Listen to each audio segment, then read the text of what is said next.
Eko-etno avlija naziv je projekta kojim su u Kulturno-umjetničkom društvu Behar u Kopru istraživali tipične motive koji se pojavljuju na čilimima koji su se tkali i još uvijek se tkaju u Bosni i Hercegovini.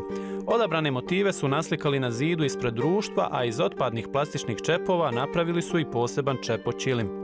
Malo smo mislili u društvu kako i na koji način da našoj djeci predstavimo njihovu historiju, ujedno da ih nešto naučimo, ali da oni u međuvremenu sudjeluju s nama. Čilimi nisu samo podloga po kojoj se hoda, već se kroz njihove simbole čita slikovita priča.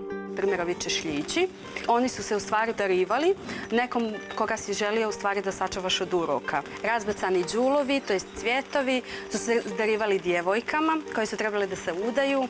Tradicija tkanja ponjava u Bosni i na Balkanu je prisutna još od ilirskog i staroslavenskog doba. Jednostavne ponjave koje su kasnije usavršavane sa onim elementima koje su donijeli Osmanlije, tako da je čisto nastala jedna autoktona vrsta u stvari tih balkanskih čilima. To su sandžački, pirotski, vojvođanski, bosanski. Na izradi Beharovog čepo čilima i čilim zida radilo je oko 30 ljudi i djece, no društvo razmišlja o novoj adresi jer im veliki prostori u Kamplu pored Kopra za koje izdvajaju 650 eura mjesečno postaju preskupi. Žal nam je zapustiti tudi zaradi stvari, ki smo naredili tukaj, tale zid recimo. Je ena taka posebnost, ki drugi nimajo, smo si naredili svojo avlijo.